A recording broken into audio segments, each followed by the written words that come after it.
Welcome back to my channel Teacher Cool. I am Jannat Khatri, your teacher, and we are doing classical mechanics of first year BSc. And a very happy new year to all the students out there. And yes, it's been a while I uploaded the lectures, so here I am back again with the new lecture. And in the previous lectures we did the first unit of classical mechanics, the major terms, the conservation laws, and we started with the second unit of the syllabus, which was generalized coordinates. So today we'll be continuing with that only. So yes, let's start today's topic, and our unit is generalized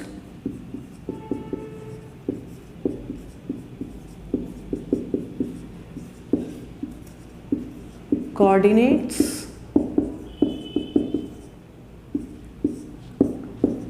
C in the previous lectures मैंने बताया था कि generalised coordinates की हमें ज़रूरत क्यों होती है, क्योंकि हम बहुत तरीके की मैकेनिक्स में प्रॉब्लम्स को हम सॉल्व करते हैं। तो उस केस में क्या होता है, कभी हम सर्कुलर मोशन में हैं, या कभी हम स्फेरिकल मोशन में हैं, या हम 3 डायमेंशन में किसी एक सिमेट्रिकल शेप के अंडर हम मूव कर रहे हैं, या एक नॉर्मल लीनियर मोमेंटम या लीनियर मोशन के अंडर अगर हम काम कर रहे हैं, तो हमारे पास अलग अलग तरीके के कोऑर्डिनेट्स होते हैं। हम हर मोशन को डिस्क्राइब हर कोऑर्डिनेट सिस्टम में कर सकते हैं, लेकिन हर प्रॉब्लम के करस्पॉन्डिंग एक हमारा कोऑर्डिनेट सिस्टम ऐसा होता है जो उसमें मिनिमम हमें मेहनत करनी पड़ती है। तो ऐसे कोऑर्डिनेट सिस्टम को ही हम क्या बोलते हैं, generalized coordinate system to that particular problem. ठीक है, तो हमने स्टार्ट किया था कि हमें जनरलाइज्ड कोऑर्डिनेट्स निकालने हैं। तो उसके पहले हम क्या करते हैं, एक हम जनरलाइज्ड कोऑर्डिनेट्स की एक जनरल नोटेशन बना लेते हैं, विच इज़ जब भी हम जनरलाइज्ड कोऑर्डिनेट्स की बात करते हैं, पहले हम कोऑर्डिनेट्स की जब बात करते थे तो हम बोलते थे x, y, z linear 3 dimension motion में, या हम स्फेरिकल में या सर्कुलर में r थीटा करते थे, स्फेरिकल में r थीटा एंड फाई करते हैं। ठीक है, तो अब इसमें क्या हो रहा है, हर एक में एक अलग अलग नोटेशन है। ठीक है, अब मैं क्या कर रही हूँ, एक हम जनरलाइज नोटेशन बना देते हैं जिसके अंडर मैं कोई भी तरीके का कोऑर्डिनेट सिस्टम यूज़ करूँगी, तो मेरे को सिर्फ एक ही नोटेशन यूज़ करनी है, and that notation will be Q1, Q2 up to Qn, and time का सेम रहता है t। ठीक है, अब इसमें क्या है कि मैं कोई भी कोऑर्डिनेट सिस्टम अगर यूज़ करूँ, suppose I am using this coordinate system, तो मेरे पास 4 कोऑर्डिनेट्स आ जाएंगे। x की जगह पे Q1, y की जगह पे Q2, z की जगह पे Q3 and t, 4 coordinates. Circular में r थीटा अगर है तो मेरा क्या हो जाएगा, Q1 is r, Q2 is theta and third coordinate is my time. ठीक है, तो हमारे जो जनरलाइज्ड कोऑर्डिनेट्स होते हैं उनको हम हमेशा द पोजीशन, जहाँ पर भी हम पोजीशन बता रहे हैं, उस पोजीशन को डिफाइन करने के लिए जनरलाइज्ड कोऑर्डिनेट्स के अंदर हम हमेशा क्या यूज़ करेंगे, Q को। तो हम बोलते हैं for linear motion Q1 is x, Q2 is y, Q3 is z for the linear motion. For circular motion Q1 is r and Q2 is theta, right? For spherical motion I'll say Q1 is equals to r, Q2 is equals to theta and Q3 is phi. Now what was the relation between all of these? X y z हमारे normal रहते हैं। जब हम बात करते हैं circular motion में, तो सर्कुलर मोशन मीन्स 2 डायमेंशन, तो हमारा z हट जाता है, तो मेरा r का रिलेशन क्या आता है, it is under the root x square plus y square, and theta is tan inverse y by x, right. ये हम ऑलरेडी कर चुके हैं। ठीक है, सिमिलरली जब हम स्फेरिकल कोऑर्डिनेट्स के अंदर जाते हैं तो हमारे पास जो रिलेशंस होते हैं वो क्या होते हैं, r is given as under the root x square plus y square plus z square, right? Theta is given as cot inverse y over under the root x square plus y square, and phi is tan inverse y by x. Sorry, यहाँ पे y नहीं z, because spherical में हम दोबारा से क्या आ रहे हैं, 3 कोऑर्डिनेट्स हम यूज़ करते हैं, तो हमारे x, y और z का तीनों का कंपोनेंट आ जाता है। और यही चीज़ हमारे पास जो ये रिलेशंस है, ये हमारे वेरी वेरी इंपॉर्टेंट है, क्योंकि हमें इन्हीं को आपस में कन्वर्ट करके जो है हमारी प्रॉब्लम को ईजी बनाना है। अगर हमारे पास ये रिलेशंस रेडी हैं, हमें याद है हमें कैसे कैसे चलना है, तो हम very easily we can go through this unit. तो हमारे लिए ये हमारे यूनिट्स हैं। अब अगर मैं इस चीज़ को यहाँ तक, आई होप सबको क्लियर है, मैंने क्या किया है, Q1, Q2, Q3 मैंने एक जनरलाइज्ड नोटेशन दे दी फॉर जनरलाइज्ड कोऑर्डिनेट्स, उसके बाद उनके डायरेक्ट रिलेशंस बता दिए। तो अगर आप ऑब्जर्व करो तो हम क्या बोल रहे हैं कि जो भी मेरे जनरलाइज्ड कोऑर्डिनेट्स होते हैं वो बेसिकली फंक्शन होते हैं ओरिजिनल कोऑर्डिनेट्स के।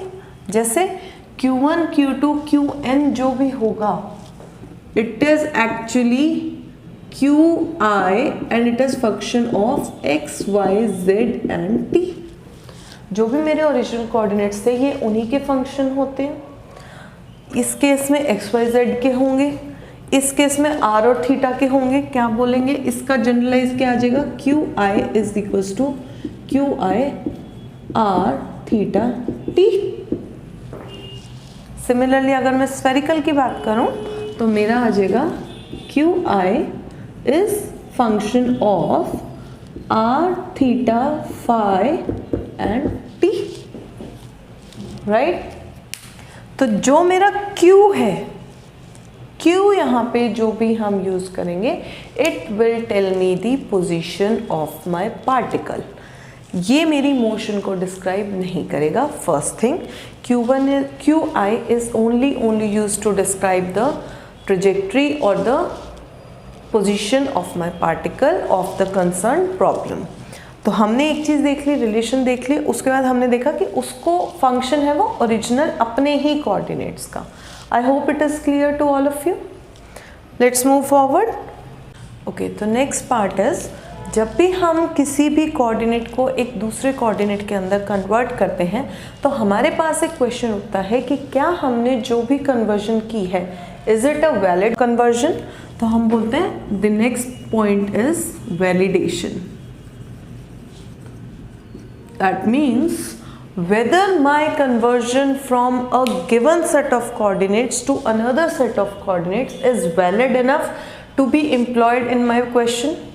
तो उस चीज़ को चेक करने के लिए हम क्या करते हैं, हम एक थ्योरी निकालते हैं या एक मैट्रिक्स हम सब ने पढ़ा है, ठीक है। मैट्रिक्स के अंदर हम आगे जाते हैं तो डिटर्मिनेंट का एक पार्ट आता है।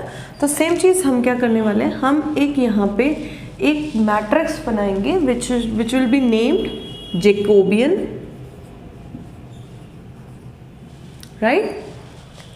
तो जैकोबियन हमारा एक ऐसा मैट्रिक्स अब हम बनाएंगे जिसका determinant should not be equal to 0 फॉर my conversion to be valid। So we said Qi is function of x1, x2 up to xn, similarly y1, y2 up to yn, similarly z1, z2 up to zn and t, right। अब तो जो Jacobian हमने बनाना है, it is a determinant of derivatives.